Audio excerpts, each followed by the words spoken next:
Hola a todos, soy Edu Ortiz.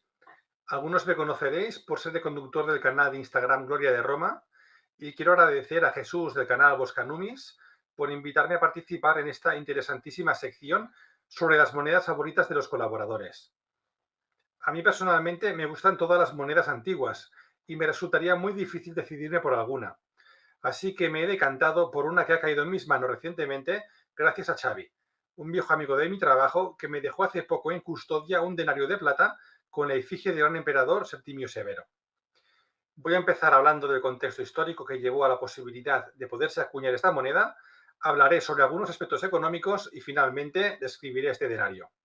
Comencemos por un poco de historia. Septimio Severo nació en Leptis Magna y tenía el púnico como lengua paterna y acento africano al usar el latín, además de tener origen hebreo, así que a ojos de los altivos aristócratas romanos sería visto como un provinciano. Pero en aquel tiempo el imperio había cambiado bastante y en el ejército no existía discriminación por el origen. Fue un militar de carrera que supo aprovechar con contundencia las oportunidades que se le fueron abriendo. El sabio Indro Montanelli nos da un esbozo magnífico de la clase de emperador que pudo ser. Decía: era hombre cincuentón, robusto, excelente estratega, conversador ingenioso, pero comandante de una pieza. Procedía de una familia acomodada. Había estudiado filosofía en Atenas y derecho en Roma, pero hablaba latín con un marcado acento fenicio. Era recto y honrado, con un claro sentido de la realidad. Bien, 4 años de guerras civiles supusieron un gran coste económico y humano. Recordemos que tras el efímero gobierno de Pertinax y ser proclamado emperador, tuvo que hacer frente en Oriente a Níger en la batalla de Isos, año 194, y Albino en Lugdunum, 197. Una batalla esta terriblemente encarnizada, donde murieron muchos buenos soldados. El ejército pasó de las 25 legiones de tipos augusteos a 33. Su ejército se recompuso y pasó a tener 150.000 legionarios y otros 150.000 auxiliares para defender las fronteras de múltiples amenazas. Introdujo el servicio militar obligatorio a excepción de los itálicos, a los cuales les estuvo vedado. Supo emprender campañas de ampliación de fronteras en Oriente, donde llegó a saquear Ctesifonte, una de las capitales partas, y en Britania, donde halló la muerte en el año 211, reconquistando palmo a palmo territorios más allá del muro de Adriano.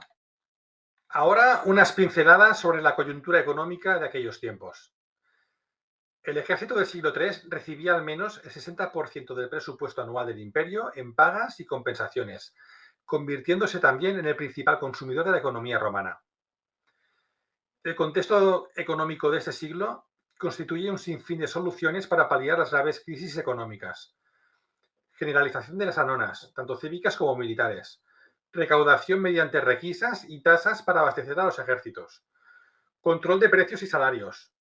También varias reformas monetarias para contener los efectos de la inflación que en gran medida venían derivados de las sucesivas devaluaciones. Sobre los subsidios en especie, tras la victoria en la guerra civil, Severo decidió gratificar a sus súbditos añadiendo aceite de oliva en la anona, algo que no se veía desde los tiempos de César.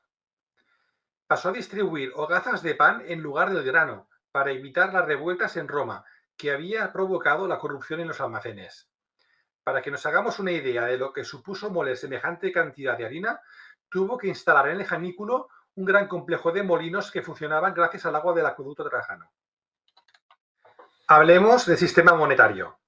Como bien saben los expertos de numismática que circulan por estos lares, Roma había tomado como referencia desde finales del período republicano el aureus, que significa áureo, oro, y prevaleció hasta el Bajo Imperio en los tiempos de Constantino, cuando se sustituyó por el sólido. El áureo se utilizó poco en la práctica y la circulación efectiva de moneda basada en plata tuvo la primera emisión en torno al año 200 a.C., tomando como moneda oficial del imperio el denario argentum, es decir, una pieza como la que analizaremos aquí. Tengamos en cuenta que en tiempos de Nerón, fruto de la devaluación de la moneda, a raíz de una inflación descontrolada, los denarios de plata se convirtieron en una aleación con tan solo la mitad de dicho material, aparte de rebajar el peso del áureo a 7,27 gramos. Caracalla, hijo y sucesor de Severo, quiso arreglar este problema introduciendo una nueva moneda, el antoniniano, que progresivamente perdió valor hasta convertirse en una moneda de cobre con baño de plata, que tan solo representaba el 3% de su valor medio siglo después. Y también rebajó el peso del áureo a 6,54 gramos. Y finalmente os hablaré de la moneda en concreto que me ha traído aquí. Se trata de un denario de plata de 3,1 gramos aproximadamente, acuñada en la parte final de su gobierno. Según la fuente de internet numista.com, esto es lo que nos dice. En el anverso vemos la efigie del emperador y pone Severus Pius Auc, es decir, Severo el emperador Pío Piadoso.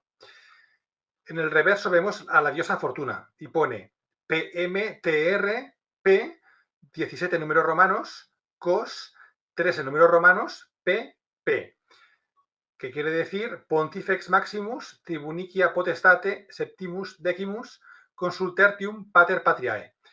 Es decir, pontífice máximo, poseedor del poder tribunicio por 17ª vez, cónsul por tercera y padre de la patria. Pues esto es todo, espero que os haya gustado, nos vemos en las redes. Hasta la próxima, navegantes de la historia.